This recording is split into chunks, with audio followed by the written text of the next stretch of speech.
விஷ்ணு விஷால் அவர்கள் வெண்ணிலா கபடி குழு படம் ரிலீஸ் ஆன நேரத்தில் சூப்பர் ஸ்டார் ரஜினிகாந்த் அவரை கூப்பிட்டு பாராட்டின ஒரு ஃபோட்டோவை ஷேர் பண்ணி அப்படியே இப்போ லால் சலாம் படத்தில் அவர் கூடவே சேர்ந்து நடிச்சிருக்கக்கூடிய ஒரு வாய்ப்பும் கிடைச்சிருக்கு அப்படின்றத ரொம்பவே சூப்பராக அவருடைய இன்ஸ்டாகிராம் பக்கத்தில் ஷேர் பண்ணியிருக்காரு. இதை பார்த்த ரசிகர்கள் நிறைய பேர் இவருக்கு வாழ்த்துக்களும் சொல்லிக்கிட்டு இருக்காங்க. என்ன அப்படின்றத நாம இந்த ஒரு வீடியோவில் டீட்டெயிலாக பார்க்கலாம்.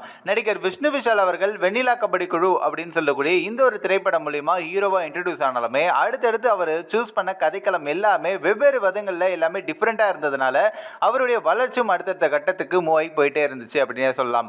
அப்படிதான் அவர் பார்த்தீங்கன்னா இப்போ லால் சலாம் படத்தில் சூப்பர் ஸ்டார் ரஜினிகாந்த் அவர்கள் கூட சேர்ந்து நடிச்சிருக்காரு. இந்த ஒரு திரைப்படத்தில் விக்ராந்த் மற்றும் விஷ்ணு விஷால் இவங்க ரெண்டு பேர் தான் ஹீரோஸாக நடிச்சிருக்காங்க.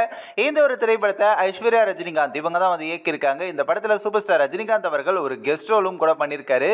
மொய்தீன் பாய் அப்படின்னு சொல்லக்கூடிய இந்த ஒரு கேரக்டர்லையுமே பண்ணியிருக்காரு. ஸோ விஷ்ணு விஷால் அவர்கள் இப்போ வெண்ணிலா கபடி குழு படம் ரிலீஸ் ஆகி 15 வருஷம் நிறைவடைஞ்சிருச்சு அப்படின்றதுனால அவருடைய இன்ஸ்டாகிராம் பக்கத்தில் ஒரு போஸ்டையும் ஷேர் பண்ணியிருக்காரு. அதில் அவர் சொல்லும் பொழுது வெண்ணிலா கபடி குழு படம் ரிலீஸ் ஆன நேரத்தில் சூப்பர் ஸ்டார் ரஜினிகாந்த் அவரை கூப்பிட்டு பாராட்டின ஒரு ஃபோட்டோவையும் ஷேர் பண்ணி அதே பக்கம் அடுத்ததே பார்த்தீங்கன்னா லால் சலாம் படத்தினுடைய போஸ்டரையும் ஷேர் பண்ணியிருக்காரு. இதை பார்க்கும் பொழுது இவருடைய வளர்ச்சி கண்டிப்பாக எல்லாருக்குமே தெரிஞ்சிருக்கு. ஸோ இந்த அளவுக்கு வளர்ந்திருக்கக்கூடிய விஷ்ணு விஷால் அவர்களுக்கு நிறைய பேர் இப்போ தொடர்ந்து வாழ்த்துக்களும் சொல்லிக்கிட்டு இருக்காங்க.